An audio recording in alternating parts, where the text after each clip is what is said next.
good. Okay, good. Okay, so I know it's a couple of minutes before 7, and I'm going to start the live with just, and you guys can ask any questions. I know it's not many in here yet, but hopefully people will come, and I'm glad you all are here. Um, yes, thank you guys. But I'm going to start off by talking about, like, just in general what's going on with the corona and traveling, the pandemic. I'm in Portugal, as you all know. I'm in Lisbon, and I feel really blessed to be here because this is one of the countries where it's not on a total lockdown like some other European countries. And also the fact that today was a great day. It was, kind of maybe more cloudy, but still a good day. People are out, things are open here, except for on the weekend, Saturday and Sunday. The stores close early, they close at 1 p.m. And but that's only on Saturday and Sunday. But you're still able to be out, enjoy the weather, enjoy. I'm by the water, the river, so everyone able to get out and enjoy the weather. So that has a lot to do with how you feel in your spirit, and especially during these times. Also the culture of Europe. It's totally, they don't tend to panic over certain things. So I think that's why a lot of European countries have handled the pandemic a little bit better than the United States have. And it's a testament to the culture of the people. They listen, they follow, what's happening, and try to accommodate. And so I think for that, in that fact, it's really comforting, and you don't feel like you're stuck and doomed or whatever. You know how Corona is making a lot of people feel out of control. So being here, I feel less stressed, even during this time. So, anyone have any questions for me regarding just in general about, even if it's not Lisbon, but I've lived in, shoot, what, 29 countries? Not lived, but I've traveled 29 countries in Europe, but I've lived in 5 of them. I've stayed longer term. And when I mean live, longer, at least a year, or some 6 months or something like that. And it's a whole different story how I'm able to stay longer term in certain countries than others. But yeah, for the most part, I've lived in a few. And so I kind of have that experience for the fact that, I can tell the difference between cultures. And then when I go home, it's another whole feeling that makes my decision to stay in Europe more confirmed. Uh, yeah. So yeah, any questions you guys might have. I'll also, whoever don't know, like, we still have. Hey, you said you're headed to Lisbon. You headed to Lisbon. Okay, God willing, in June. Yeah, and you said, but Switzerland is beautiful. It is.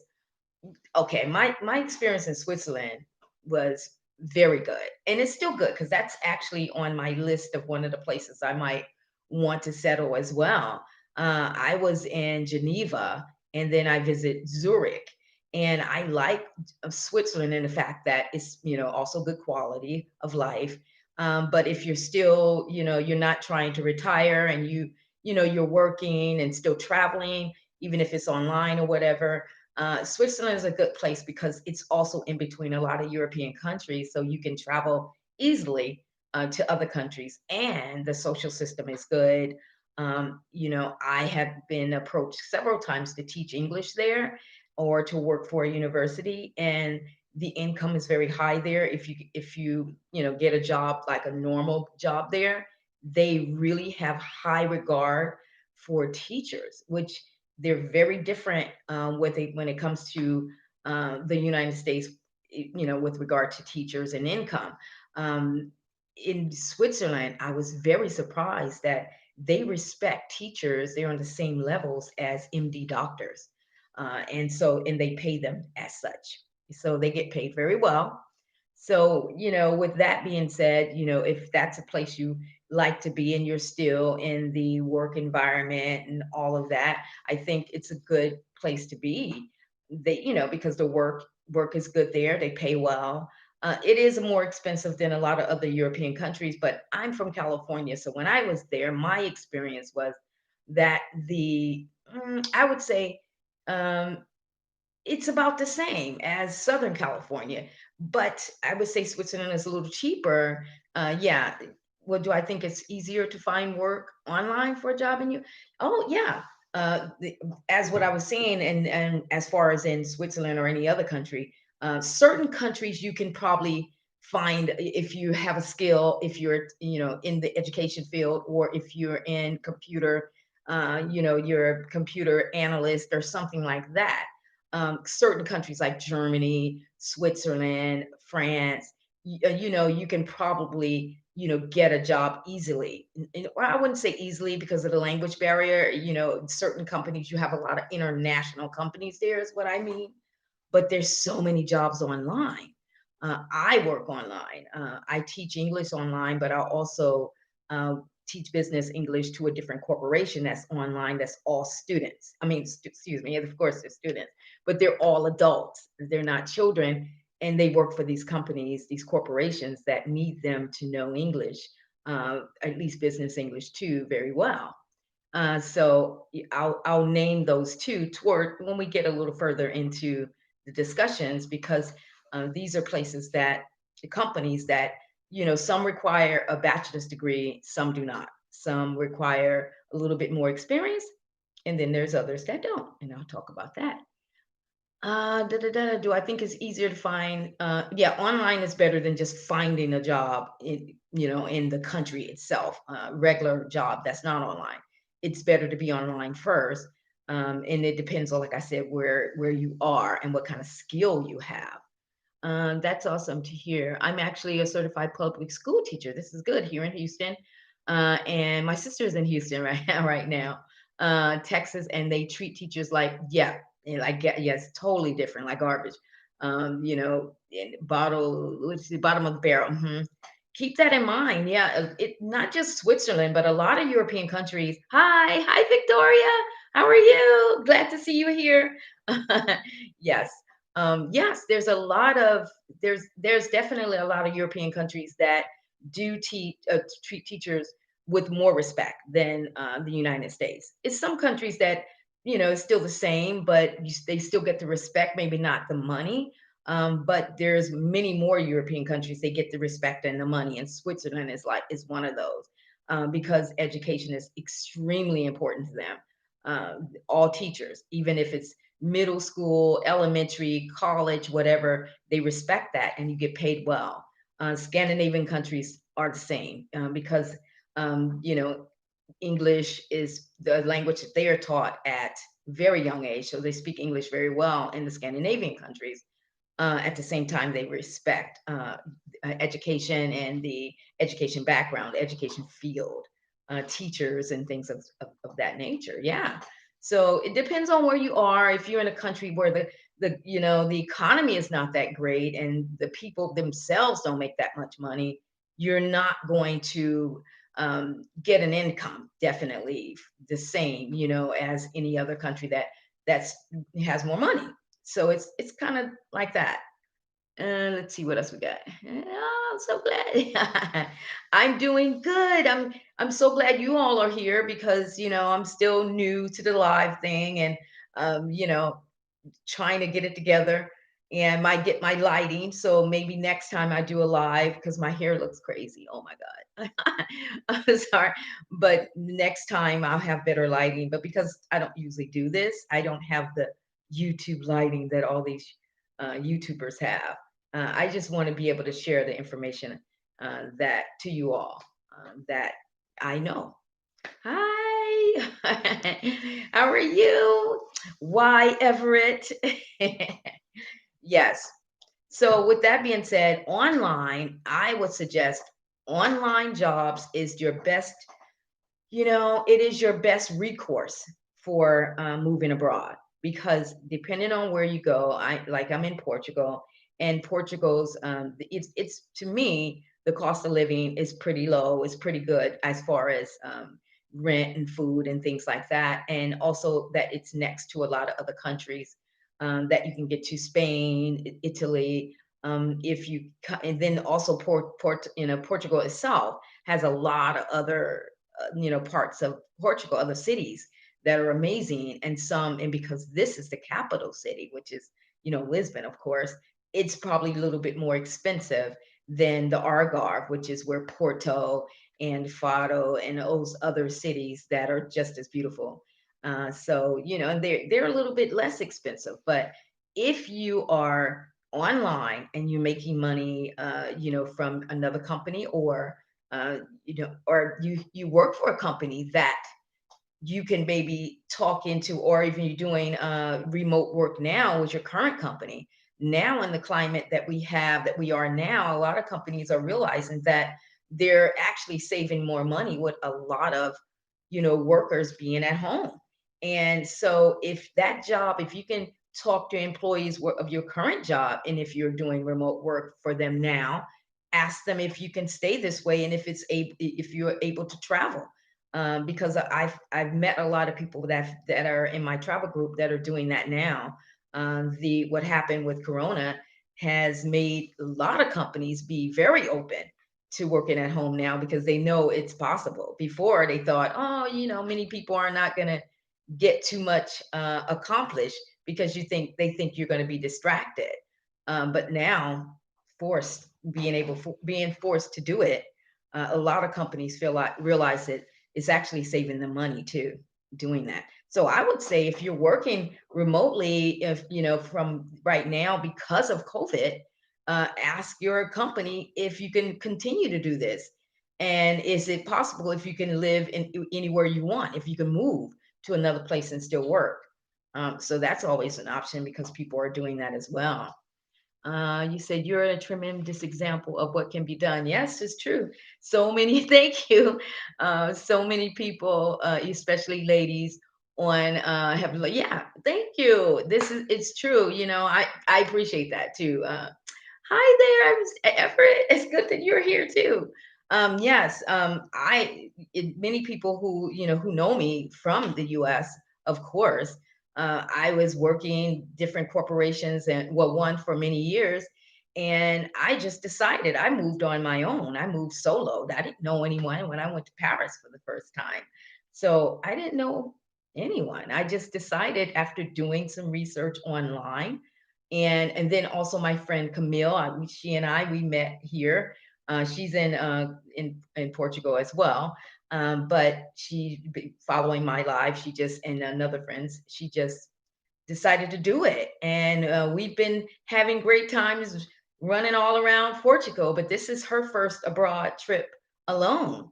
And I've been doing it for 5 years, but same I did it the way she did it. You have to leap. You just have to do it, and don't let a lot of other people put their fears onto you, because at the end of the day, let me read some questions. I'm sorry because I might start rambling. The process for finding jobs online. Okay, any steps that I recommend for finding jobs online? I keep saying I'm going to do a live about that. I do have a lot of resources for online job. I work for four. I work for one called Palfish, which is a company, and I will list them maybe at the end of the live. I will actually have another one. I won't be speaking. You won't see me, but maybe within on Monday, I will list them because it's hard for me to do that now and then put the links, but I actually do have them. I work for Palfish. I work for one called ABC 360. I work for one called Verbaline. I work for Tutlo, as one of my students on here now, Victoria. So I work for Tutlo as well, which is a company that's based out of Poland. Which place that you have visited would be the best for living there for you? Okay. Well, the thing that's what I'm struggling. That's really struggling. That is what I'm doing now in 2020. COVID, and what's happened with the pandemic had made me realize that Europe is a place I want to stay long term, And so now this year was I was supposed to be the process where I'm trying to figure out what's the best country for me. Because Portugal is, if you all do the research, you'll find that Portugal is one of the safest cities, safest, not cities, safest countries in the world, among, Finland and Sweden and some Scandinavian countries. But yeah, Google it, and you will find that Portugal is one of the safest countries in the world. And safety, I mean, everyone has petty crime and things like that, pickpocketing and all that, but I don't mean that, but just safe as far as, violence and things of that nature. But I would say that, so far, after traveling everywhere, I'm thinking, Portugal, of course, somewhere in Italy, and probably somewhere in the south of France. So those three places, and it's, Switzerland was kind of in there. I'm still not sure yet. I want to travel some more countries in Switzerland so I can decide. So next year, I'll still be traveling because that's the year that I'm going to decide which country I want to be able to stay long term and maybe buy some property, something like that. So definitely those three is here, Portugal, in Italy, and then south of France. But anyway, but yeah, thanks for that question. But definitely, I'm enjoying the relaxed and more. It's a lot of people who are in my position that moved from the United States and could attest to this. It's a different feeling. You don't feel wound up and stressed. It automatically drops off of you because it's a different culture here. It's not about overworking. Some countries may be a little, worky, but for the most part, culturally, family, enjoying life, enjoying food is what's more important here. They don't put so much emphasis on how much money you're making and trying to be the best at becoming who's going to be a millionaire first. I mean, that's great if you want that for yourself. There's nothing wrong with that.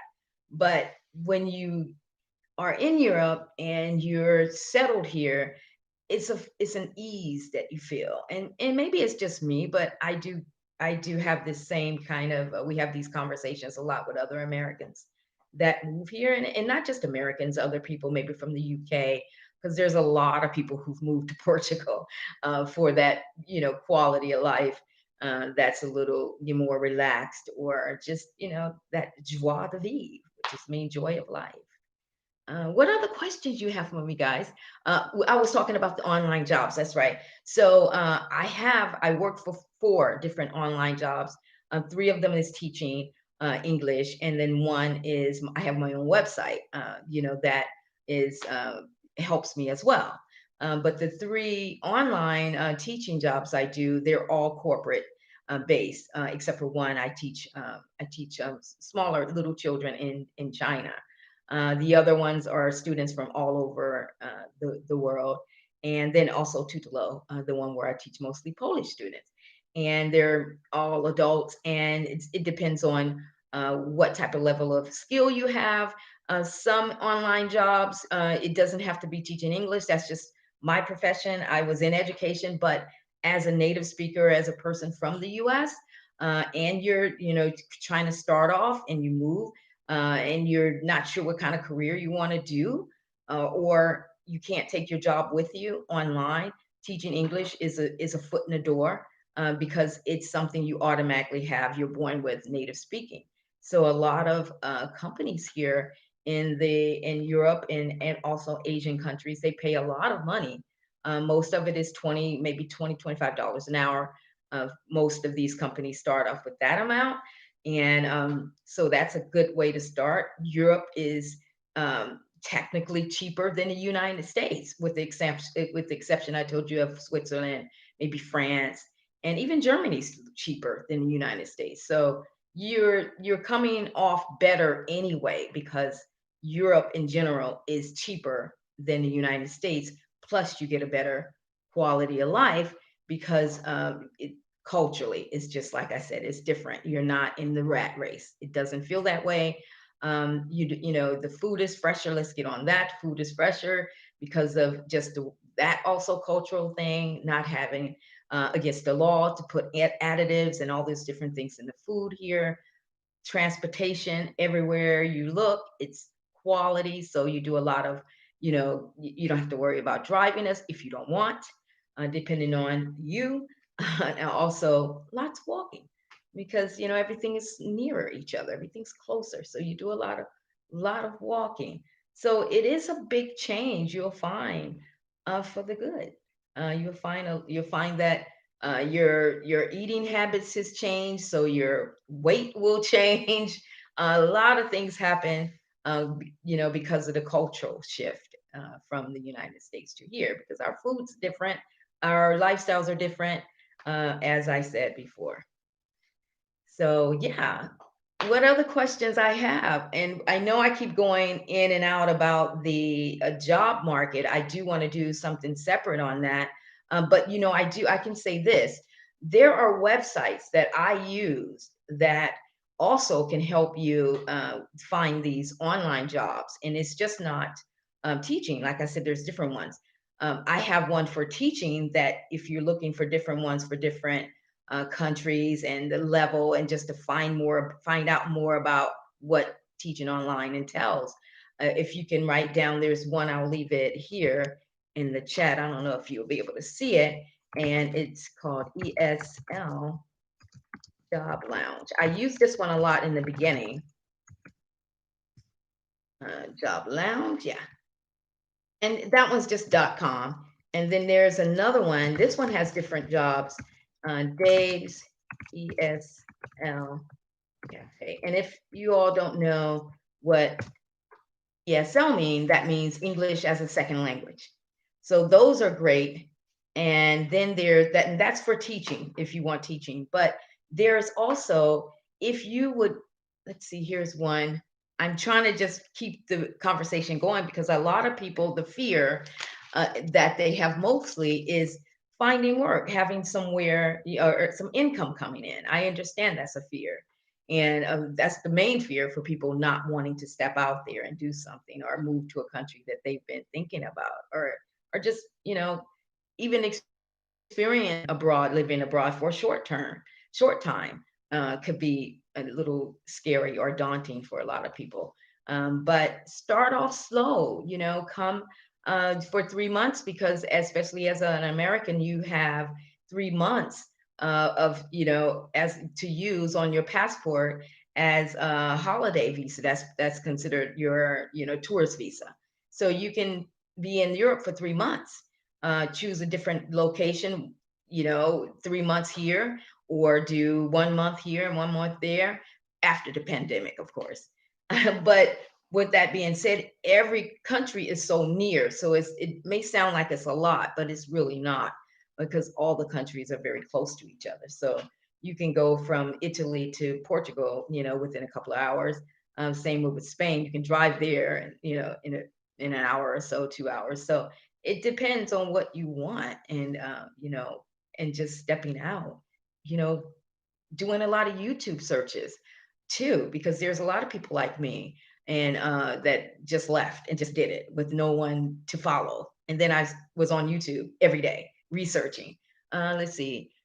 Hey there, Maria G. Yeah, I like to tip on using those 3 months for testing. Yeah, definitely. Because testing, just trying Europe, especially if you've never came abroad by yourself, knowing that you have 3 months on your passport as a tourist visa to be able to stay in Europe, and you can just try a different country every month, or stay in one country for 1 month. Thanks for providing a list of your online remote teaching resources. I'll have more though. I've been in Paris 7 months. Oh, great. And early next year, I have to find remote jobs. Other resources would be helpful as well. I definitely promise. I have my notes here, and I'm trying to find, there's a website that there's actually a YouTube channel where there is a YouTuber who lists not just teaching jobs, but all kinds of online jobs that anyone around the world can do. And I thought I would have her on my list, but I don't. So I apologize for that. That's why I said I'm not trying to bait you all back again, but it's not going to be a live. But I will leave unless you guys want it to be alive. But I will leave all the resources of, like I said, I do teaching, but I also have one where I work. I have an online store. Let's see, that's how I found you doing YouTube searches. Yeah, I am so glad you are going live. Oh, posting more videos is very helpful. Thank you guys. Because that's how I started. I was just going YouTube crazy before I left. I was searching, online jobs that you can do abroad. I mean, that's the best way because not Googling. A lot of people Google, they think that that's how you're going to find a lot of things, but it's actually not the best way. It's best to YouTube everything. I mean, I know some people may be and may agree with me in here that I Google everything, not just stuff for travel, but I Google how to fix not Google, I'm sorry. I YouTube how to fix things. I just randomly type in, how to do this or where is that. So like I said, I found a YouTuber and it's like two of them and they just go online every week listing different jobs, online jobs, not just teaching that you can do remotely, and so it's for like we call ourselves digital nomads. So if you want to be a person that just works remotely like I do, and not to get personal, but my income is pretty good. I've been gone for 5 years. I go home for a month or two, a couple of months, but the last I didn't go home for the last year. But yeah, it's good. I make a good living from my incomes. I'm still able to travel throughout and eat good. Um, a lot of people probably want to know about because I'm in the middle of trying to get residency, and I'm going to start my residency here for now because I will be here for a while I'm trying to figure out what country I'm going to choose, right? But it still gives you the ability to travel throughout other parts of Europe with that visa. So I'm doing that. But another question, I know I get a lot of questions about how am I living? Where am I living? I mean, accommodations. I stay in Airbnbs. I think we covered this before in the other live. Yeah, I stay in Airbnbs. They're very reasonable here. It's better to do that in the beginning because at least you can see what your apartment is going to look like. They're all normally well renovated. You can contact the owner or whoever the property people after the fact. If you decide you're going to stay longer, you can always reach out to the owners and make some type of arrangements with you and the owner instead of Airbnb, and then go from there. So that's what I've been doing. Airbnbs are the best for me because when you do that, internet is included, electricity, cable, everything is included in that. So I'll actually the next one I'm going to also leave links because I didn't have time to. It's so harder for me to do that to leave links in these in the live. But I love to leave links to my Airbnb, also referral links for that, where you'll get, I think it's 20 or $30 off if you use Airbnb for the first time or something like that. But and then links to the teaching sites that I have. So I'll have more of that, and definitely I'm going to try to post it, or I'll put an update if I'm going to go live about it, or just post all the links. But it's probably better to go live because the ones that I am going to talk about, I will have. You might have questions about it, how to, what's the best way to apply, what type of degrees they might ask for, interviews, because most of them will ask for a video. What do you call that? An introduction video. Most of these online jobs, yeah, I would say 90% of them will ask for a video introduction video. And there's kind of a skill to it. So I probably need to talk about that and the best way to make an intro video. But you can also YouTube that too. I learned how to do an intro video on YouTube as well.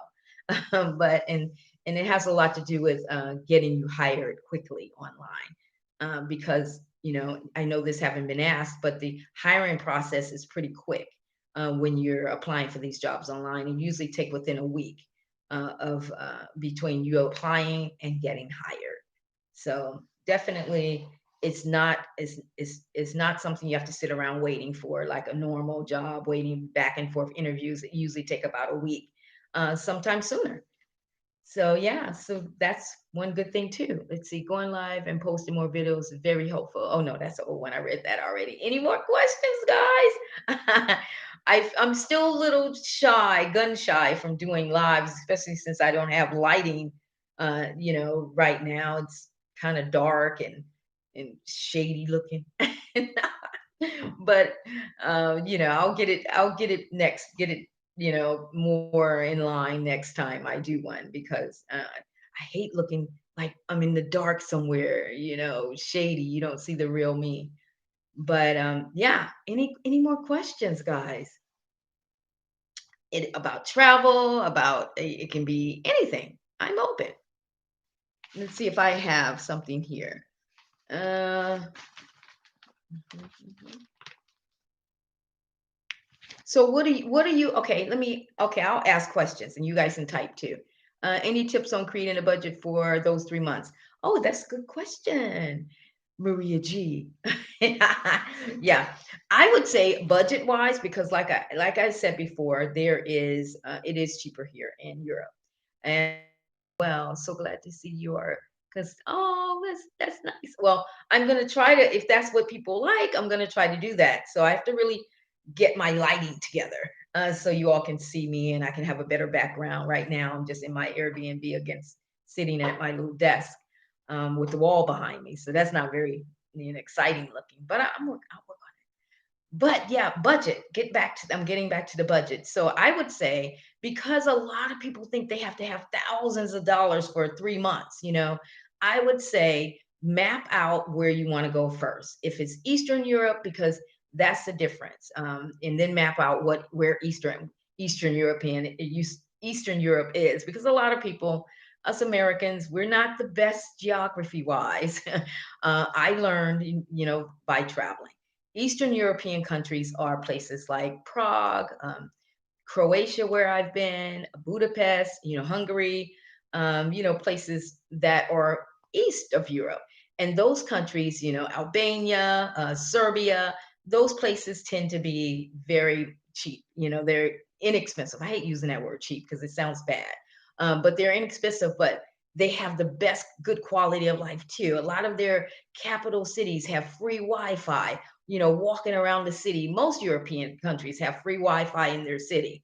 They have these great little cafes and all this beautiful architecture. It's just cheaper to live there, but it's just as beautiful. But they also have a lot of things that, as a digital nomad like myself, meaning just working from your computer, it's so convenient because every restaurant, cafe, different places have Wi-Fi, in them, free Wi-Fi places, the lounge, co-working places that are just amazing looking. I don't find many of those in the U.S. We are still not, uh, digital nomad set up, even though we're ahead of a lot of things.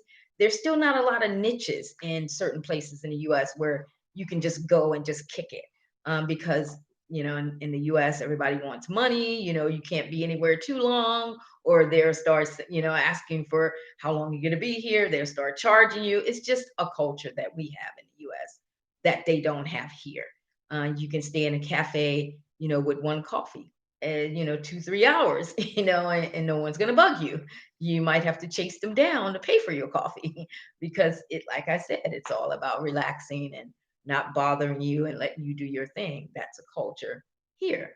So yeah, so I found that if you're looking toward coming to Europe and you have a budget that you want to, you don't have a huge budget, look at the Eastern European countries, because they are a little bit less expensive. Western European countries, Italy, Austria, where I live, which is Vienna, I lived and I loved, Germany, you know, places like that, they're a little bit more expensive, but they're still cheaper than the US. So I would say if you have a budget of even 2,000 a month, that you have with you if you're going to be staying 3 months, that's coming in, or that you have.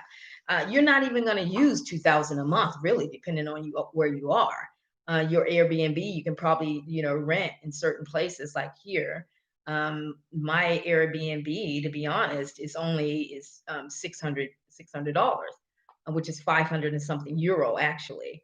And I'm in a very good location, but I negotiated that with also the property people, after I did a couple of weeks already on Airbnb, the website. Then we decided to negotiate because I knew I was going to stay longer. So there you are. And food being cheaper, I probably could spend. I know when I was living in Croatia, my budget, I probably spent I probably 500 a month, 600 a month total. And that was including my Airbnb because it's actually cheaper. Croatia is cheaper than here, actually. So I would say about, a little over 500 a month I spent in Croatia. Then the other stuff, traveling throughout, the little extras I did, that's different, but I still didn't spend a lot.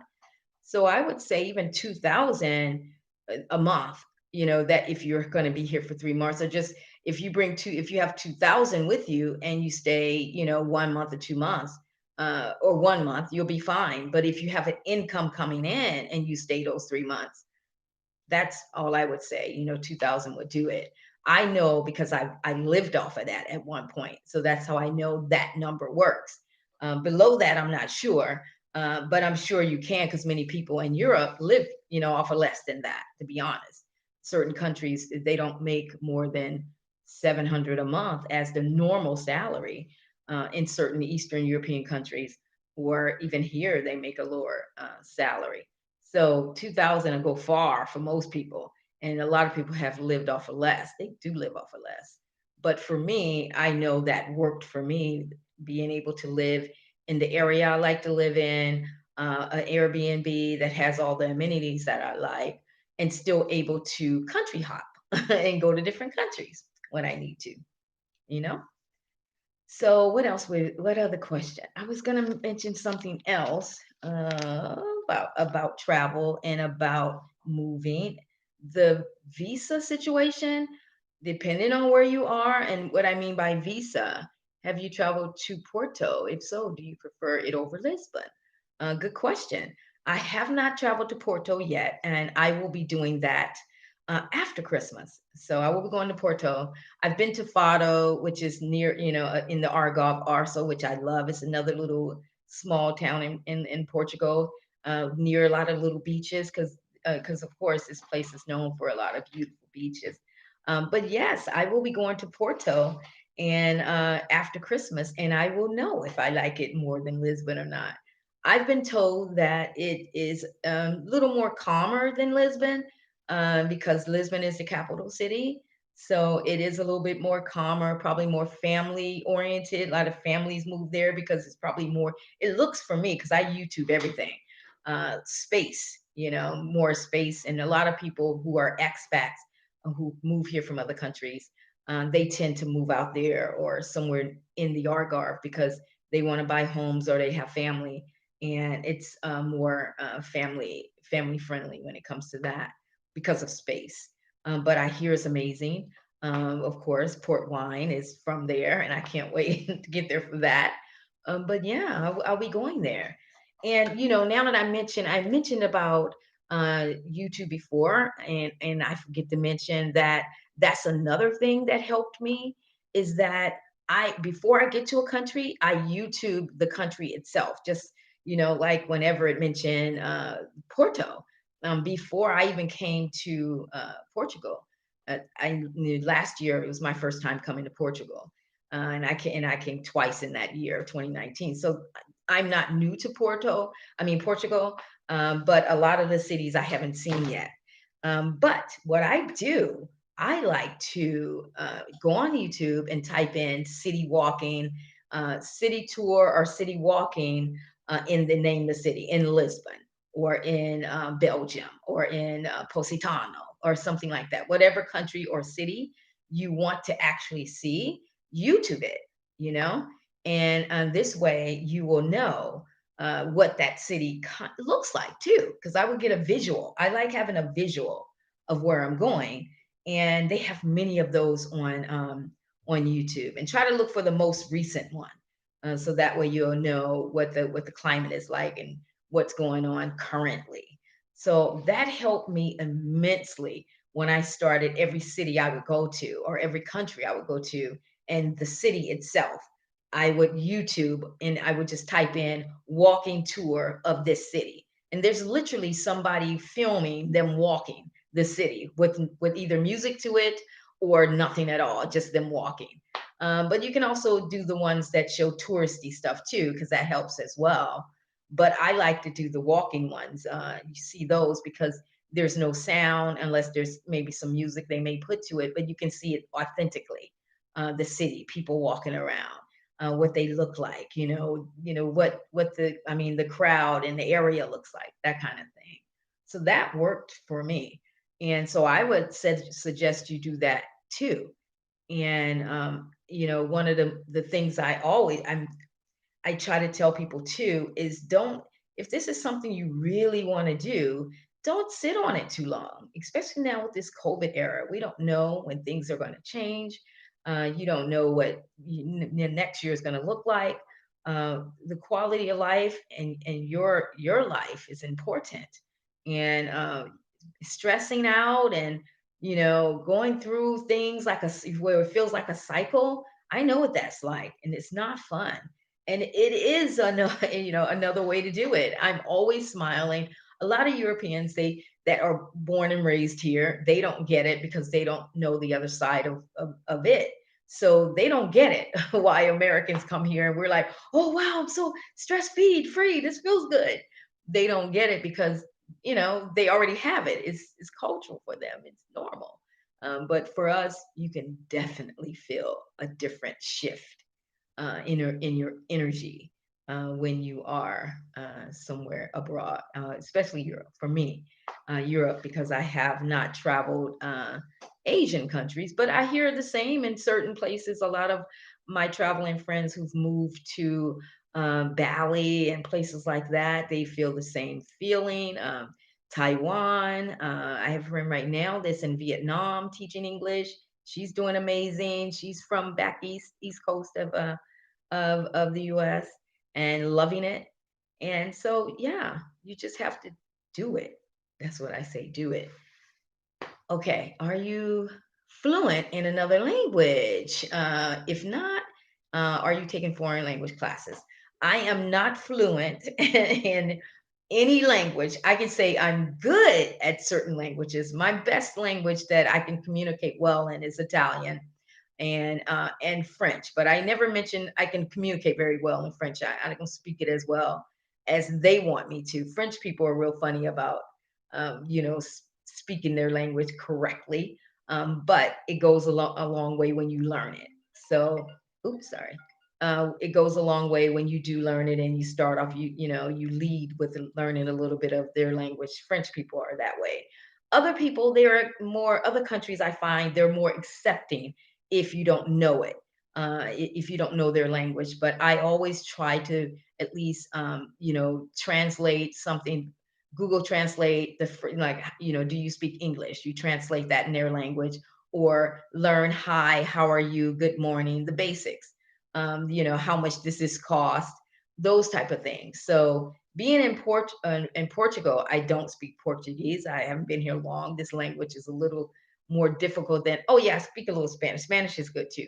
So I thought that Portuguese was going to be similar, like a lot of people do, a little similar to Spanish. The way it's Italian, it has similarities to Spanish, so it was easier for me. Italian was, but not so much Portuguese. So I'm not taking a language class here, but since I'm going to be longer, I will look into that.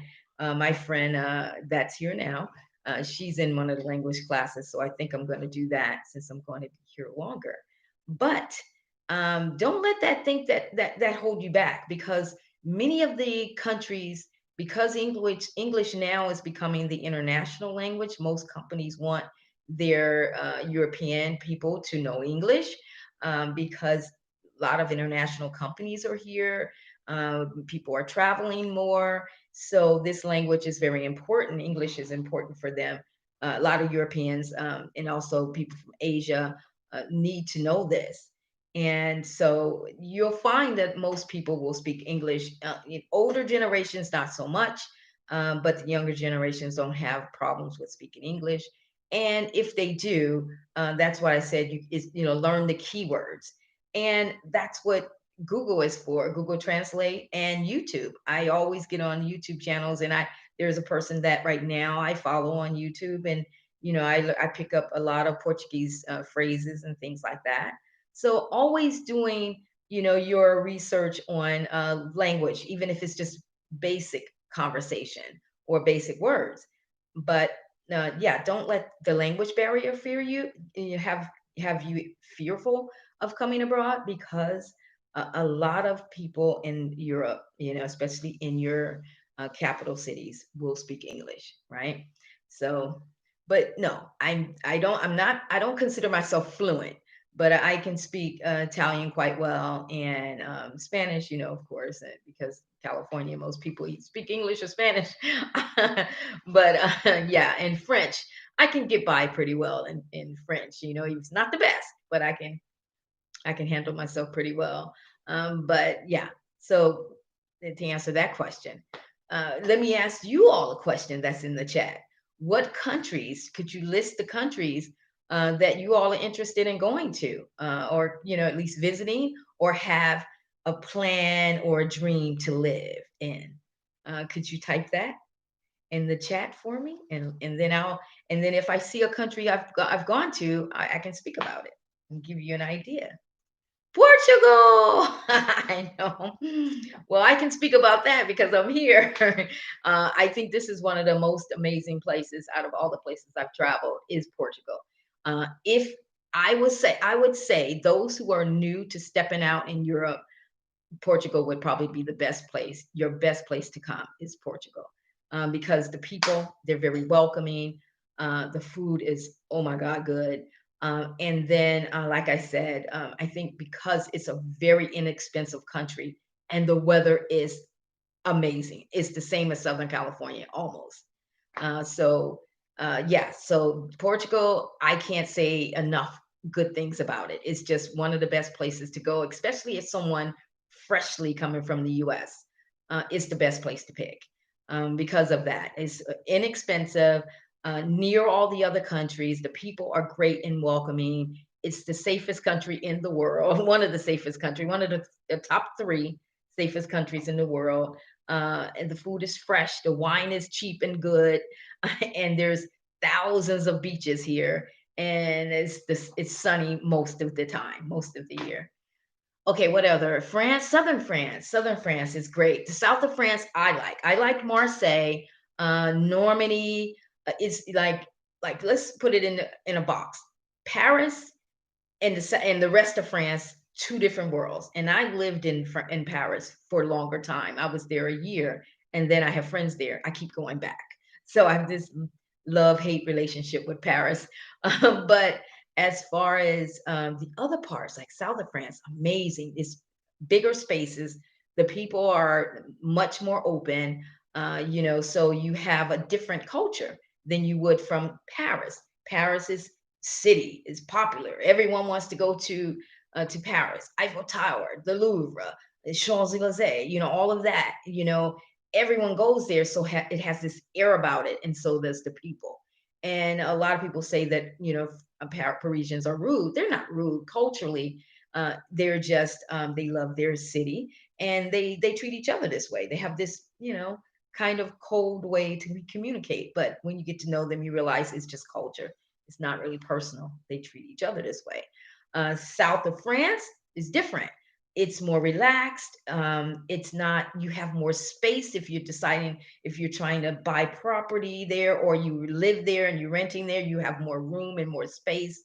The people are much more open and friendlier.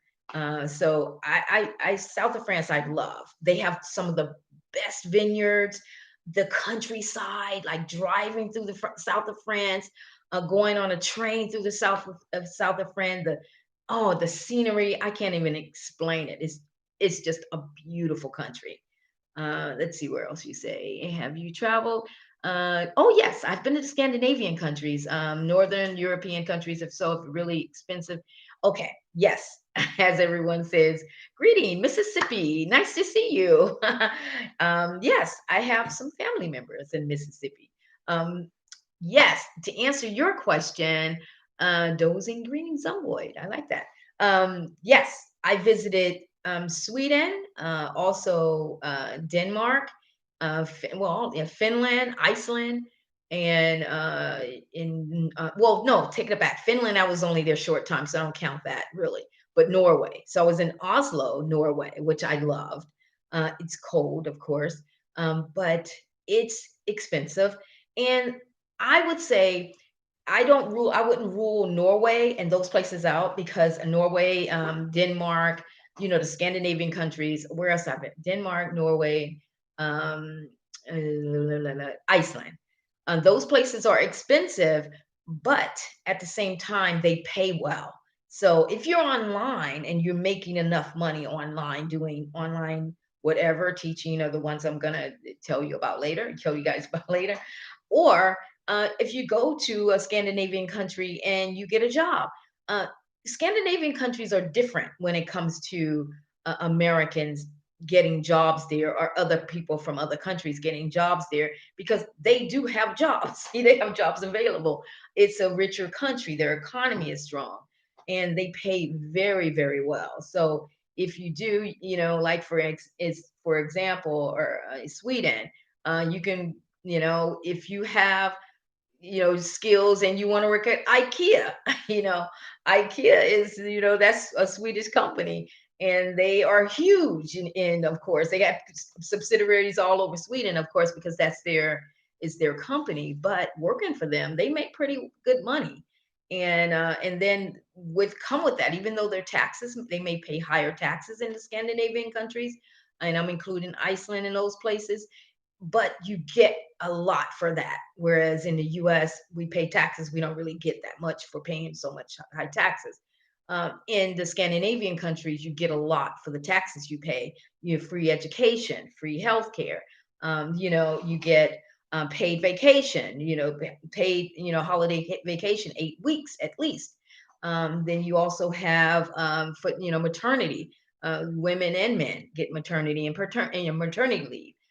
So that, and I think it's a year for women, and six months, a year to for women. I don't have it all down, but I do know that it's at least a year for women and about 6 months for men when it comes to maternity leave or paternity leave for men.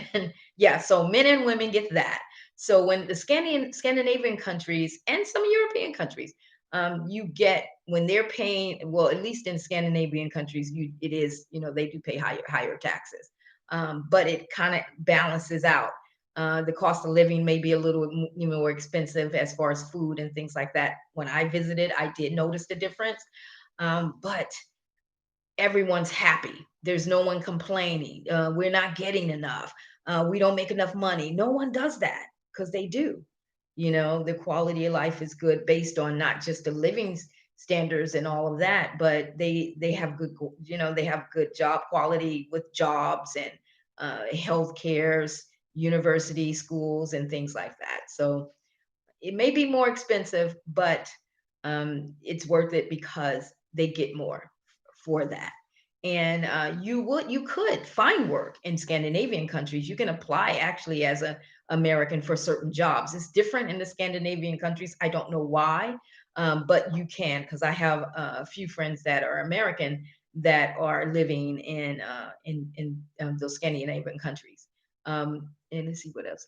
My answer to your question is the Philippines. Oh, do you have any plans to visit or otherwise tour the Asian countries? Yes. Well, I was going to in 2020 before the pandemic, when I was in Croatia in January, I had planned on in March to go to Japan because I wanted to go to the Olympics. So I wanted to go do that was my plan to do the Asian countries this year. And yes, in Japan, was going to be one. China. I was going to do China because I have Chinese students, so I wanted to go see Beijing. Then from there, I was going to do Vietnam, Taiwan. Yeah, so I had definitely plans, and the Philippines was on my list too. Yeah, but then COVID hit, and then I ended up being quarantined in Croatia and Zagreb for 5 months. So, and then here we are now. So I definitely can't do any of the Asian countries. But maybe next year, I want to put that on my list. But I already know that I'm a European girl. I like the European lifestyle. Even though I teach students in Asia, I haven't visited Asia yet, and I will. But I know it's probably not my cup of tea for my living situation. But I can't wait to visit there for next year. I'm going to just do a lot of South of Asia, and then come back and figure it out. They are like New Yorkers, rude to one another. What do you mean, Filipinos are, Philippines? They're rude to. My answer is to your question is the Philippines. Who's rude to each other? The Filipinos, or just Asian people? Because I know you've been in some of the Asian countries, correct? Okay. Who else has any other cities? Countries, I mean, that you all want to visit?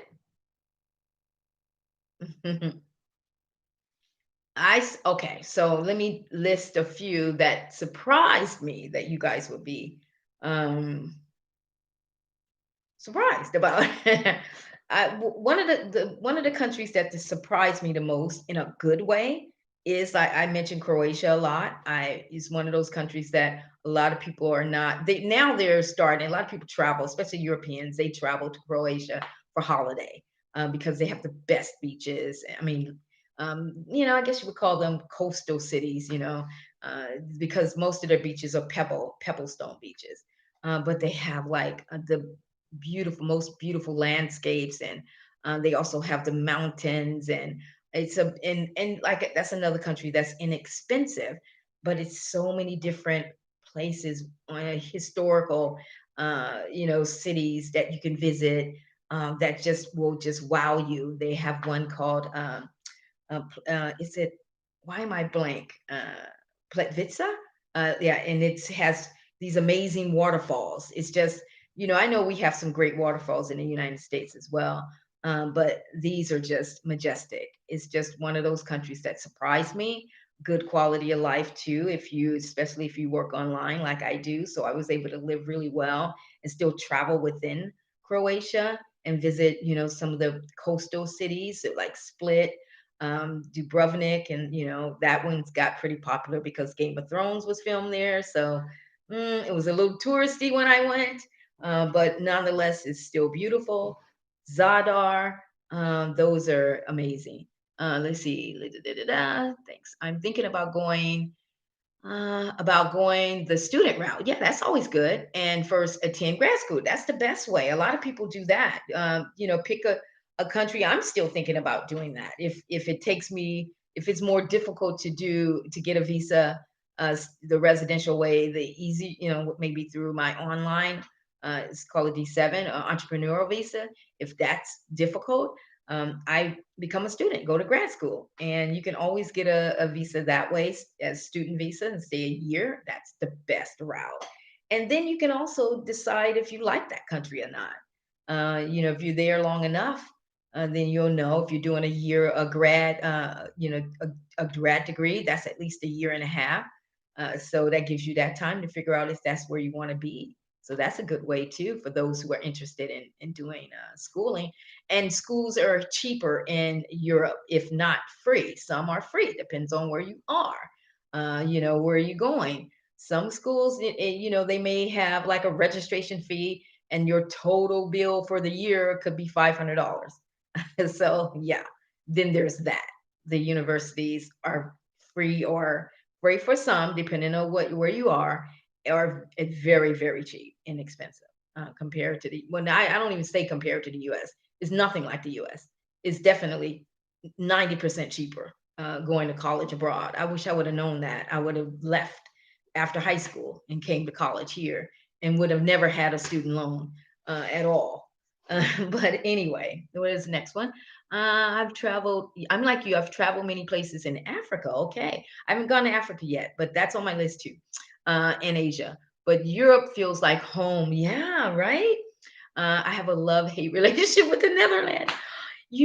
That's how I am with Paris. I have this love-hate relationship with Paris, but I've been to Amsterdam twice, and but I've never gone around the Netherlands. Like I wanted to go to Rotterdam, but I can see how you can have that kind of, especially it depends on where you're from. If you're from the U.S., the Netherlands can be a hit or miss, and I can see how because I found that these some European countries, and I think Netherlands is one of them. It's expensive. More expensive than the other parts of Europe, like Eastern Europe. Like we said, it's expensive, like Paris or Germany, or in those ranges. But they tend to have this work a lot ethic too. Sometimes, in Amsterdam, it felt like that. I didn't feel relaxed there when I was there. Maybe because I was in Amsterdam and it's kind of touristy and all those little canals everywhere and bikes. I don't know. But it was a good place for me to visit. And I've been there twice for a lengthy of, for 3 months at a time. La, la, la.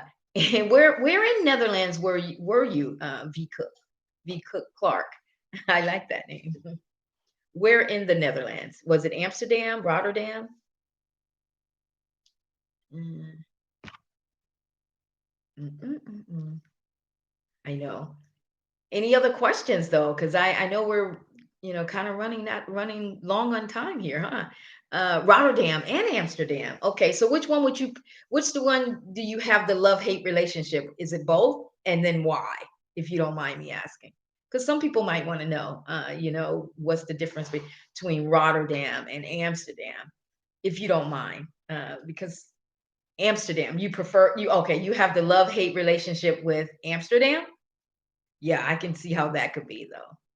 And why? Then in the yeah, crowds, no sense of calm. Yes, so you just answered what I said. It didn't feel calm to me either. Yeah, when I was there, I didn't feel like most of Europe. Yeah, you can't relax. That's so true. That's how I felt. And I was there twice. The first time I went, I stayed for a month, and I didn't know, so I didn't get. But I had been in other countries prior to that, so I was able to know that. Whoa, this doesn't feel like Europe. It feels weird. It doesn't feel. It feels apart from Europe. It does. Beautiful country, looks amazing, a great place to visit, in my opinion, and also V Cook's opinion too. Great place to visit, and many people live there. Want to move there as well. But yeah, I didn't feel very calm at all. Maybe because of the crowds and you know, and the way it's set up. Everything is so narrow and it's mostly bikes, so it just felt too much for me. So I can agree with you on that. Belgium, oh yeah, Belgium I love also, but you need to know French. Exactly. It's hard to get by. Yeah, I found that even though I was only in Belgium for I think 4 days, I did find that more in Belgium than in Paris that you really need to know French. And whereas in Paris, they speak English, they just don't want to. So until you give them a little bit of French, then they'll give you some English. Whereas in Belgium, I felt like a lot of people just didn't know English because I guess Belgium has the mixture where you have people who speak French and French German and different types of French. So yeah, so many different mixtures of people there with the French background that yeah, it was difficult for me too. I was surprised that it wasn't more people who spoke English in Belgium. I was really surprised about that. Let's see what other questions we have there. Well, okay. So I'll post. Okay, who's saying? I was so frustrated. You were frustrated in France. I kept getting. That's so true. They would just walk away like no no no no no no English no English. Yeah, I was, yeah. learn some French, especially if you're dealing with France. If you're going to France, I would say, because even when I would say parlez-vous anglais, s'il vous plaît? Even if I said, do you speak English, please? That was enough to wake them up to say, to notice that I was American, or to know that I tried. But there's some places in France, even when you try, they're like, huh? Okay. They want you to sound more fluent. Yeah, I was frustrated in Belgium though. But south of France, I didn't really feel that way. But in Paris, you tend to feel like people will shoo you away. But it also depends on where you are. If you're in the city center in certain areas of France, you're going to get more acceptance. But if you're in the parts where more, normal living is happening, they will shoo you away because they don't. And what's so interesting when by being and you should know this too, if you have any French friends, they'll actually tell you it's from embarrassment because some of them are embarrassed that they don't know English well enough, or if not, it's they're perfectionists. They think it should be perfect. They don't want to speak English if it's not perfect, so they don't. And then when you realize you start speaking to them or you get to know them, you realize they speak great English. English is very good, but a lot of non-English speakers are very shy about it, and they think that their English has to be perfect in order to speak to you. And so you have to deal with that as well. But don't let it like V Cook, right? We keep going. Just don't give up because after a while, I learned when I was in Italy because a lot of people in Italy, even though I lived in Rome, but I was living on the outskirts too, and a lot of people didn't speak English, and but just a little bit, and then I would have my little translator with me. But the more they saw me day after day after day, and I was, ciao or buongiorno, and I learned more and more, they open up and start learning a little English or teaching me Italian, because they start getting familiar with seeing you. They know you're that American or that whatever that's new here. And so it actually becomes so heartwarming because people are just so open here. Not everyone, but I mean, culturally, it's just they want to welcome you to their city. And so if you're living, you just so happen to be an expat or someone new, they will definitely go out of their way to make sure you're okay, that you know where things are. Even when I was during the pandemic and I was in Croatia, I don't speak that much Croatian, but I speak a little bit enough to just to get myself through the city. But during the pandemic, I watched the news. It's all in Croatian. I have no clue what's going on. But people were actually stopping me on the street if I spoke English, and they would say, "Oh, by the way, there's an update. Did you know?" And I would tell them, I would say, "No, so restaurants are closing early today. This, that." No, they would tell me the updates of pandemic, what's going on during our lockdown, because they knew I didn't speak Croatian. And then the lady that was owned the Airbnb, she would text me, and she was like, "On the news today, this is happening. Just want to update you." And I would be so appreciative. And plus, then I've gotten some friends now since then. But before that, people would just be so kind to text me and or inform me, because they knew it was. I didn't speak the language, like I said, and I was a little just as scared as everyone else. Not really so scared, to be honest, because I don't know why I felt calm during the pandemic, being in Europe. I just knew Europe would be better at it. And so I didn't want to go home, and I didn't. So I stayed here. And I think it was probably the best choice I made. I just had a feeling I would be safer here, with the way things would be handled, and especially something new that we didn't know of. So yeah, that's another good thing. I felt I must learn French. Okay, we already know that. All right, so no questions for me. It looks like people are just I want to answer even more questions, but time is getting a little later and later. And I enjoy doing this. This is my second one. Next time I'm going to come with more lighting, better lighting, and then also that one I'll have all the online jobs, because it's just not teaching. I just because I teach online, I've done other things as well, that I prefer teaching though. but I've done other jobs online that worked very well for me. And I still do one, and then the other ones are mostly teaching adults. How did you like your first integration into the new culture? Um, oh my God, that's such a good question. Mimi, nice to see you, Mimi. Yes, my first introduction, I went to Paris first. That was my first introduction into the European culture. I left from LA, Long Beach specifically, and came straight to Paris. And so I didn't, try any other country. That was the one I wanted to go to.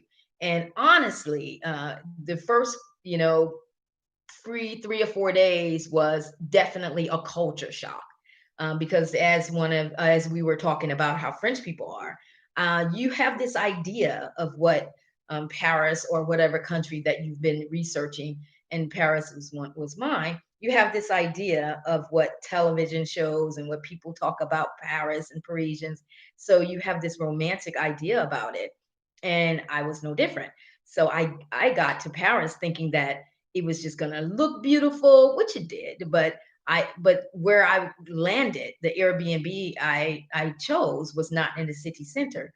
So when I got there, it was in this, it was in the 20th arrondissement. Those are districts. I may be pronouncing arrondissement. That's district in French, and they have 20. It's like Paris is like a circle, and it's like they have districts, and 1, 2, 3, 4, 5, all the way up to 20. And I was staying, and each district has its own culture. I think the first district is where the Arc de Triomphe, the Champs Elysees, the big wide avenue, and the seventh district is where I think it's Eiffel Tower. So you have districts, and so I was in a district where it was more. It was a lot of different people from all different cultures. There were Turkish people, Indian people, people from Africa, different. And I like that. But I was surprised because I was thinking I'm going to see these French people with berets on. No, I'm kidding about the berets, but, more of the French culture that we see on television. And I was pleasantly surprised that it was just multicultural. I love that. And it was so many different shops and whatever. But I was kind of traumatized my first day because I didn't prepare for this. I didn't prepare for my laptop, the outlets, the plugs, and all that. I don't know what I was thinking, why I didn't know that they would be different. So when I arrived, all my devices were dead. My laptop, my iPad, my phone, everything was dead because I didn't have the outlets to match European plugs. So my first day, I spent in panic because I couldn't communicate with anyone. So my first introduction and how even French people and still culturally European people are is that morning, because I arrived late at night, not late, but I arrived around 10 p.m. at night. I took an Uber to my Airbnb. Another introduction into the European culture versus the U.S. is that my flat was on the fourth floor, and in Europe, that's the fifth floor because in Europe they don't count the first like we do. Let's see. Nice to hear about your experience. I'm thinking about moving from San Diego to Austria. Oh my God, Austria! I love Vienna. Vienna. We're in Austria. I really like Europe too, but Paris seems quite expensive. Paris is a little more expensive than Austria. And depending on where you go, Vienna is the capital, so it's a little more expensive than the rest of Austria. But Austria is way cheaper than Paris. But yeah, but my story is that, yeah, another thing about the culture is the difference in stairs or flights of stairs. America, we count first floor is the bottom floor, then the second floor, and etc. Whereas in Europe, the first floor is zero, and then the second floor is considered their first floor. So it goes zero, and that's a floor, and then 1, 2, 3, like that. So I was actually, my apartment was on the fourth floor. Yeah, that's right. It was on the fourth floor. That's what the Airbnb lady said, but that's technically the fifth floor in Europe. And I had luggage, and there was no elevator. or lift, as they call it. So most European countries, if it's you're in an old area, old town, or a lot of places, they don't have elevators. It's the old-fashioned stairs. So that was an introduction. Finding out, then I was on the wrong floor, knocked on the door, was wondering why my key wouldn't work, and that's because I was on the wrong floor.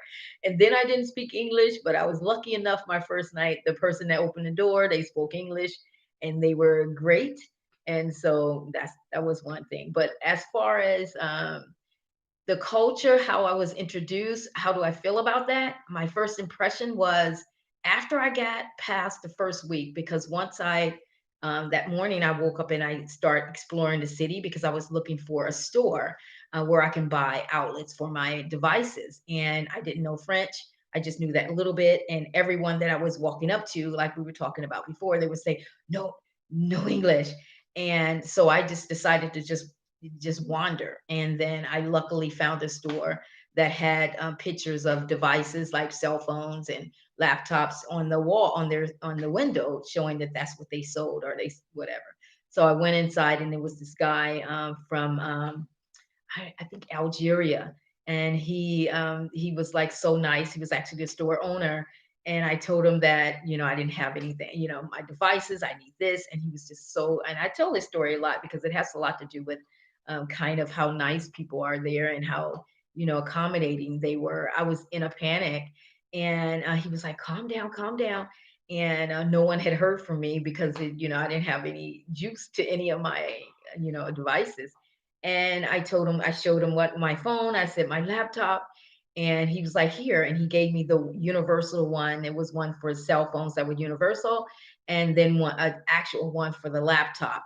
And then I said, thank you, how much? And he was like, it's free. He actually gave them to me for free for the devices. I couldn't believe it. And then he was like, you want Coca-Cola? Because he had Coca-Cola in his little freezer also, because it was like a store, regular, like a mini mart plus electronic store for like buying power things and stuff like that for your cell phone and laptops and stuff. So he was like, "You want a Coca Cola too?" And I was like, "Oh, thank you." It was so nice. And then after that, everything got even better. And then that introduction just made me feel a little bit more relaxed because every time I would panic, there was always someone there to say, "It's okay, it's okay." They would find out I'm American and they go, "Oh, really? Where?" It's like they always was so interested. You think they have this little attitude look on their face, and and then once you tell them where you're from, or in my case, America, they would be happy to help me. So my experience has been very good, and which is why I decided this is the place I was going to be long term in Europe. I just have to find my spot. But the culture I love. It fits. It suits me. I'm happier. You know, uh, that's just the truth about it. Really. Okay. And let me see. Me read. Nice to hear about your experience. Okay, I'm thinking. Okay, so you're thinking about moving to Austria. Do you know where, Mimi? Like where in Austria?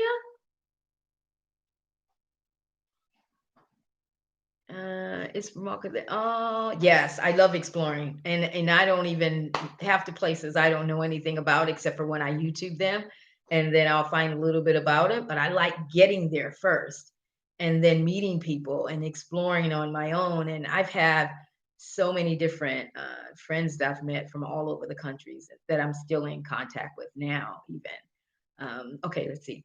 It's remarkable that you're such an explorer that I enjoy people. You'll be great then who are adventurous. You're that personality. Thank you. Do you get asked, are you from New York?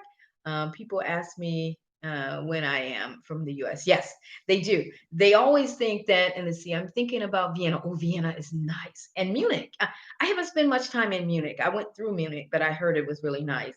But yeah, a lot of people think I don't know why they don't know the difference between the accents, I guess. But I do get asked if I'm from New York a lot. Then I tell them no, I'm from California, total opposite ends of the coast. But it seems that I like a lot of people in America to realize that Europeans are very excited to to welcome Americans. We don't. I haven't had a bad experience as American. We may have this thought, but you get treated really well over here. They do like us. They may not like our politics, but they like us. Oh, you're from California. Where? I'm moving to Japan next month. Oh, congratulations. Where in Japan and where in California are you from? This is amazing. I like that. I went to Munich 2 years ago and it was really nicer than in Berlin. Really? Yeah, I heard Berlin is more like it's kind of hipsterish, or is more trendy or something like that. Let me see. I agree that ask a million questions. I agree they ask. Yeah, they do. They ask a million questions for Americans. I like it though, because then you can give them the true sense of what America is like, because they really base it on a lot, which is understandably so, on our television. And so we're that experience that they can get up front, the real deal of what America is like and what we're like as people. I agree that I'm from the Bay Area and I'm moving to Osaka, Japan. I hear that's beautiful. I do have a student that's on my other platform that I teach. He's from Osaka. He is what is he? Is a computer engineer, and so I teach him business English, and he lives in Osaka. So he always sends me pictures, and we debate back and forth about, of course, sometimes politics. That's one thing too I like about living abroad and in Europe, or even, I don't live in Asia, but even with my students, you can have a conversation about politics, and you're not going to kill each other afterwards. You're like, okay, we agree or disagree, and then we move on. But in America, it's like we're like killing each other over disagreeing over politics. You don't have that here.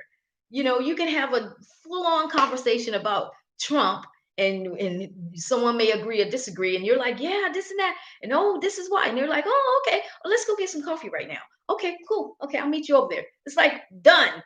No one cares. I don't know why we're like that in the US, in the United States. No one is like that in Europe. They don't. It's like it's entertaining. It's like, you're getting to know each other when you talk politics, but it's not in like a fight. It's not. You learn about each other that way here. I even when I Now I've gotten used to it, but when I used to, go into a conversation in the beginning about politics, because they're both, Europeans they're not phony. They're not really straight up culturally. I'm not saying people are perfect. No one's perfect. But this is a culture that's different from ours. So it's no really pretense to it. They just ask, so who did you vote for? And it's like, it's no judgment. It's like, who? So, no one likes him, but why did you all vote for him? And then I'm like, well, I didn't vote for him. And they're like, well, what's going on? And we'll have this whole conversation. It's like wanting to know. And it's refreshing. And now when I have conversation with my friends, we can just talk. There's no stress, build up for me having this conversation, because I know it's not going to go to the left like it would, or to the right like it would if you're in the US. So I don't know if anyone who lives abroad who can agree with me, attest to that it's not a stressful situation having a talk about politics or even religion in Europe. I just don't have. It's so great. Let's see, my Berlin is very overcrowded to me, but I prefer Hamburg. I've never been there, or Munich. I've been through Munich, although I found it easier to communicate in English in Berlin. Yeah, Berlin is, yeah, because it's more, many people go there. It's so trendy. I hear that it's, great for people who are into like an artsy type of thing. They say, and I stay clear of discussing religion and politics in new spaces. I know I did too. That's how I felt, because if you're American, not to even go there. But from my experience, even in the most what do you call that, left of places or whatever, right, like in Hungary or Budapest, where they're totally different from us, I can still have a conversation and not feel like I'm gonna, get into this huge fight. It's just not something that they do. I stay clear. Okay, let's see. I can't wait to get away. I even got into it with my, oh my God, with my uncle. He said I was naive and brainwashed because I didn't vote for who he wanted. Yeah, see, I've had that fight. Trust me, I've had that fight too. But It's trust me, it's just not. I don't I have conversations about politics all the time with my students. And we just talk about it. And, they tell me what they think. They tell me what their politics is like in their country, the difference between mine, or if it's the same.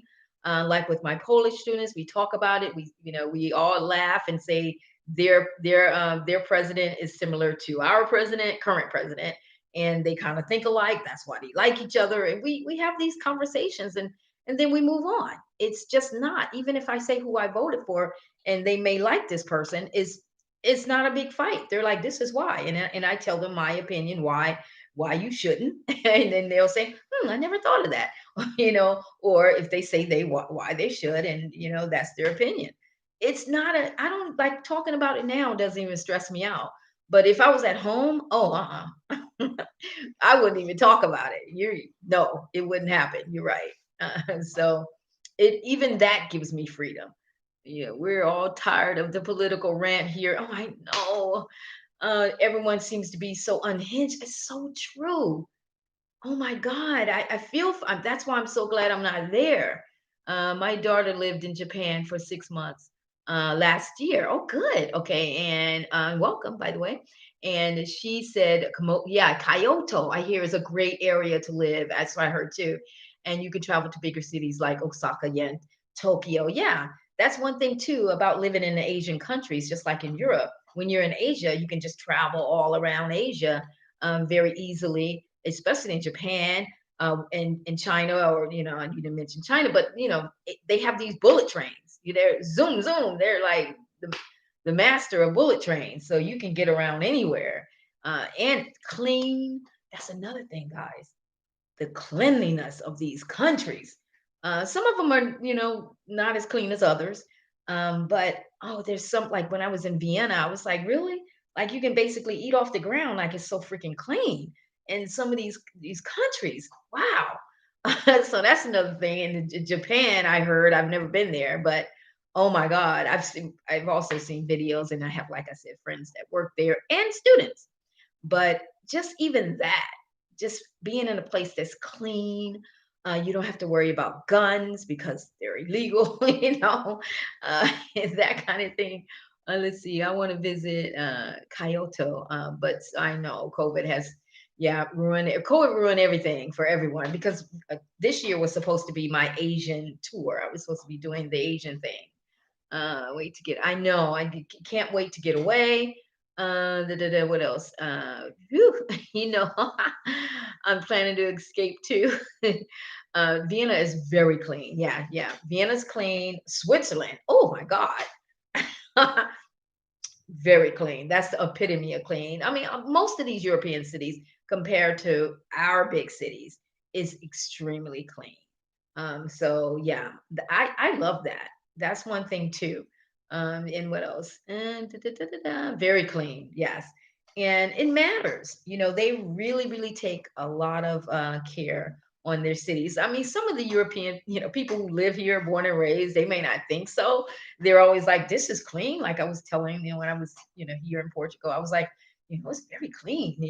Certain areas I was in, and my Portuguese friend was like, this is clean. I was like, yeah.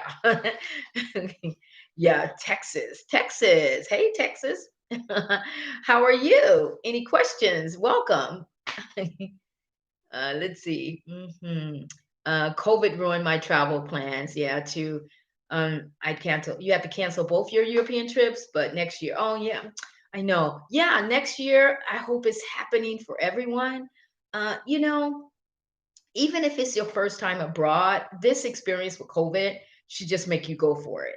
And I'm telling you, you will be okay. Plan your finances. I already mentioned it's cheaper at the end of the day, it's cheaper than the US.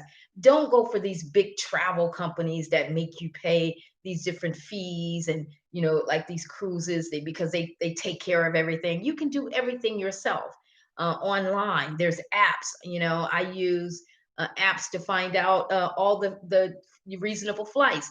I have all kinds of tips on how to fly, cheap, very cheap.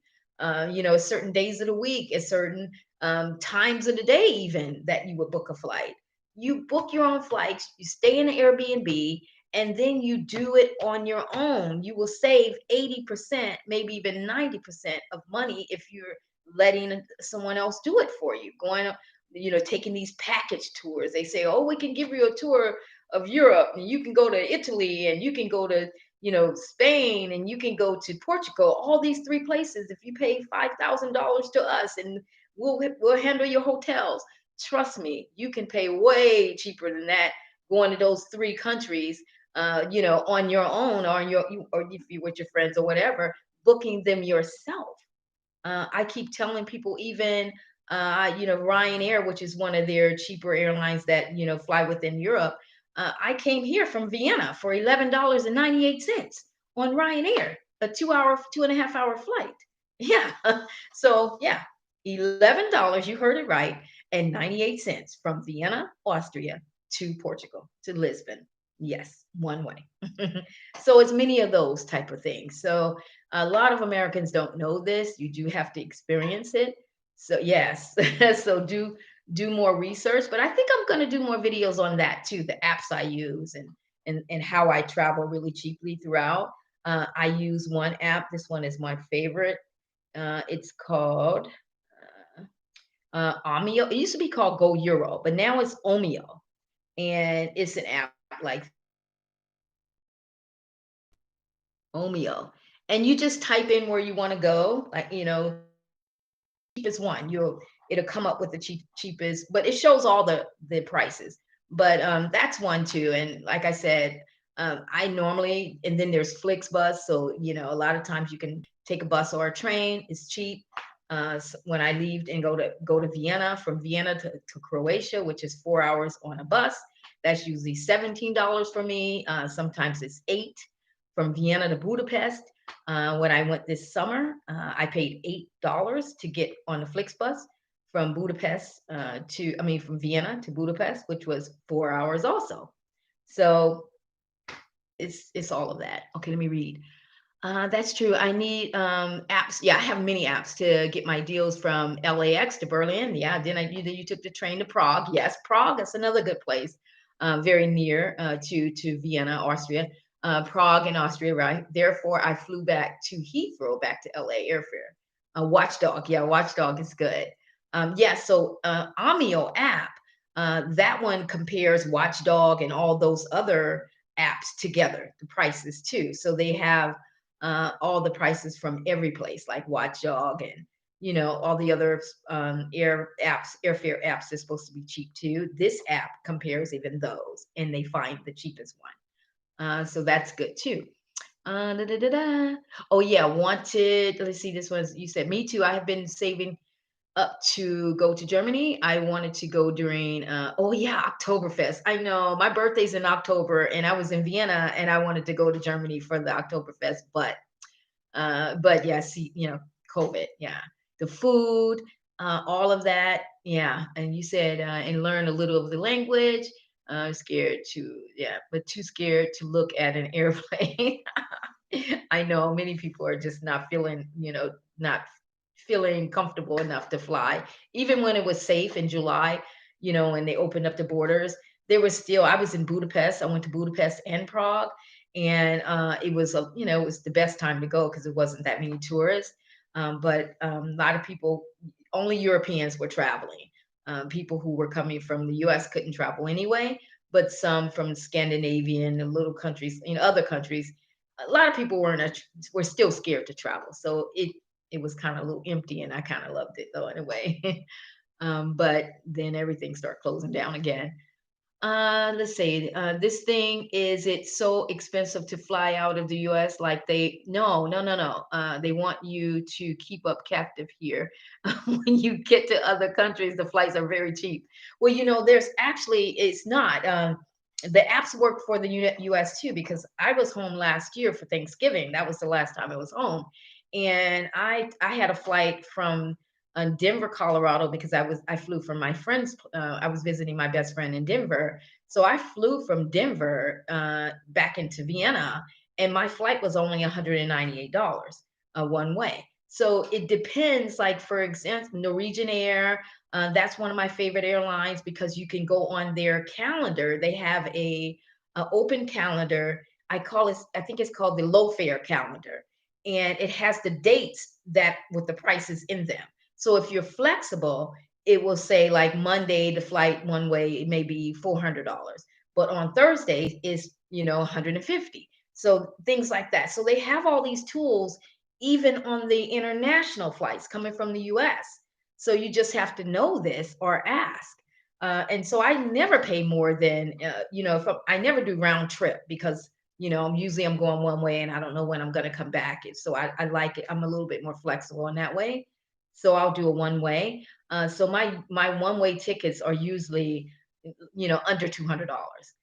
I remember flying, I think in 2017, I went back to Paris from LAX 3 days before Christmas Eve and New Year's Eve. I'm sorry, 3 years before New Year's Eve.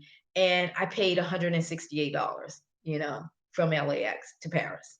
So yeah, even we think this though.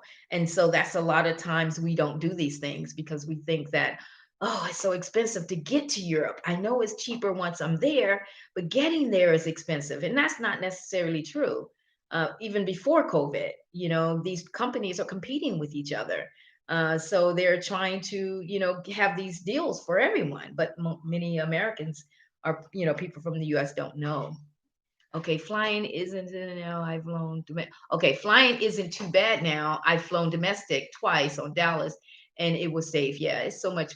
Yeah, it was so much like when I came here. I flew from Vienna here, and I was surprised though because it was a lot of people on that flight.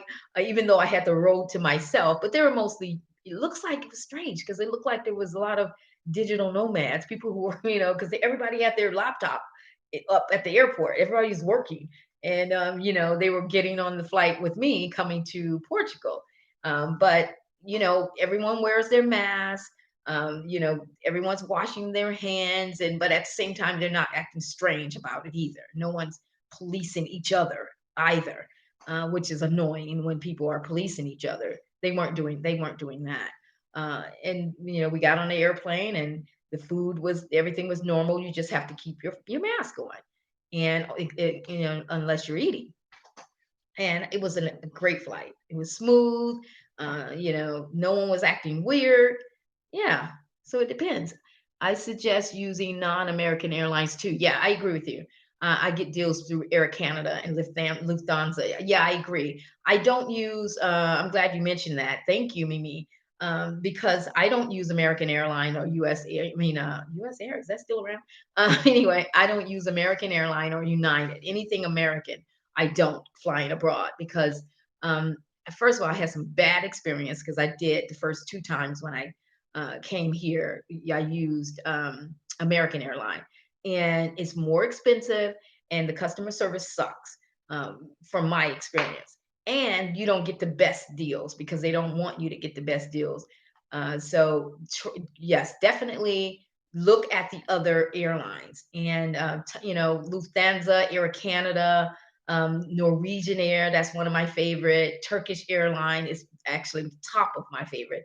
It's a little bit more pricier than Norwegian Air, but one thing I like about Turkish Airways is that you get two check baggage that you can check for free. Then you have the one carry on, so you have more, and that's free. And then the food is included with Turkish Airways. They don't charge you for food.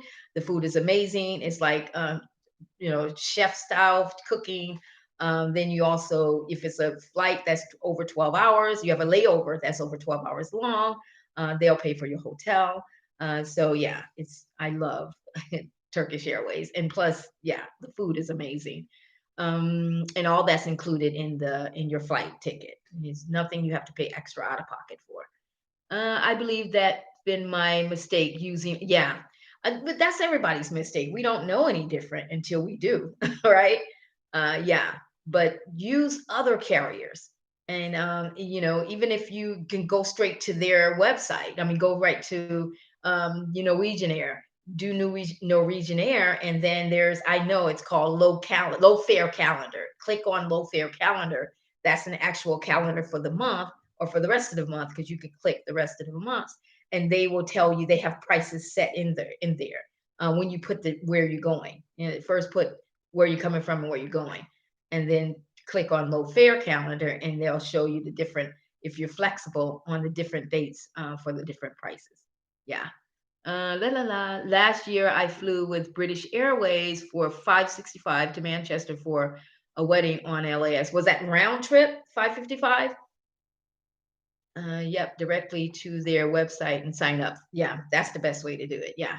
Yeah, 565 is not bad. I mean, I've paid cheaper going to from LAX to here, a round trip before, but 565 is not bad. But you can definitely do it, depending on when you're flying. You can definitely do cheaper than that too.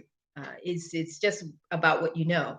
But like you said, Mimi, go. I agree. Go straight to the flight, the sites for that flight. British Air, Norwegian Air. Where's another one? Air Canada. Yeah, it's better to go because then you'll get the cheaper flights. That the app I told you about is called Omio. That one is good. I'll type it in here just in case. But I'm gonna do another live, and I'm gonna mention those two apps I use. Omio .com. It's an app, Omio app. What am I talking about? Okay, so Omio app, but you can also go online too and see it, because sometimes I'll go on their website too, omio.com. But the app I use to do everything, because it has the buses, the trains, and the flights on that app that they compare prices. So you can choose which one you want to use. Sign up for, and then sign up for the alerts. That's good too. Yeah, I do that too. And then you'll know what's cheap. But when you're here in Europe, you don't really have to do that so much because everything's so closer. So you can book something the same day and still get a get a good rate. Just like I booked the flight coming here with Ryanair like 2 days prior, and it was $11.98. So yeah, so it's different, but just be brave. Oh my God. So look, I'm so glad that I had you all came and to listen to the live, and I hoped I answered enough questions, but I think it's time for me to sign out now. What do you think?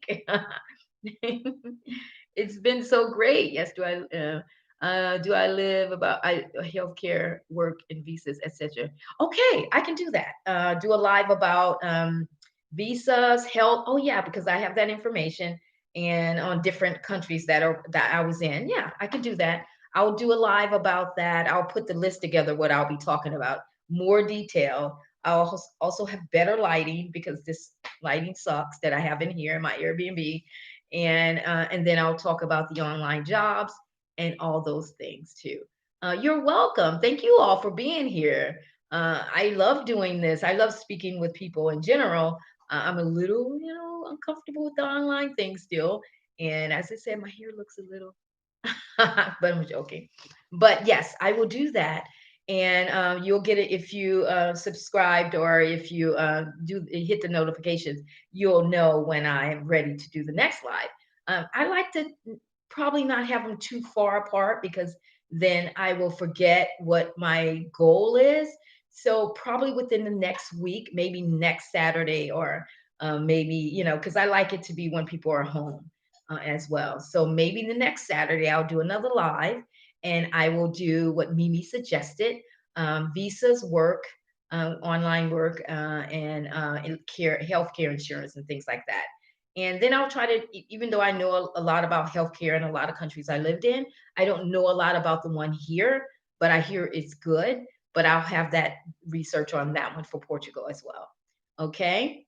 So thank you guys for hanging in there with me, and being on the live and asking me questions. I will have more for you all next live, and this was nice and very comfortable. So thank you all. I appreciate it, and stay tuned for the next live. And you guys enjoy your weekend. Stay safe. I don't know if I mentioned that in Portugal there's no lockdown, so except for the weekends, everything closed at 1, but on the weekday everything is open until 10 and sometimes 11. So within that time, I'll be posting more pictures of Portugal. And I plan to go to Porto and do a lot of little kind of moving about in the city of Lisbon. So stay tuned for videos and photos of those on my YouTube channel and my Instagram. So Instagram is Tina's the Tina Williams Travels. I'll leave that. That's one you guys can find that. Most of you don't know me on Instagram. So I'm going to stop talking and I will see you all next live and you enjoy, be safe. And thanks again for showing up on my YouTube live. Okay, guys? Bye. Bye, Maria, Mimi. Who else is there? Who am I missing? I'm missing someone I know. But anyway, you guys are great. I'm getting better at this. I know the lighting sucks. So hopefully I'll get a better lighting. Yes, have some wine. That's what I need. I do have wine. I have like the best wine right now. I forget the name of it, but I'm digging this wine they have called green wine. It's amazing. It's a Portugal thing, and I'll talk about that another day. But thanks, guys, and also Mimi, V. Cook Clark, and yes, and Maria. So I see you guys, and have a great weekend. And thanks again for showing up and asking the good questions. Okay. Bye. Thank you.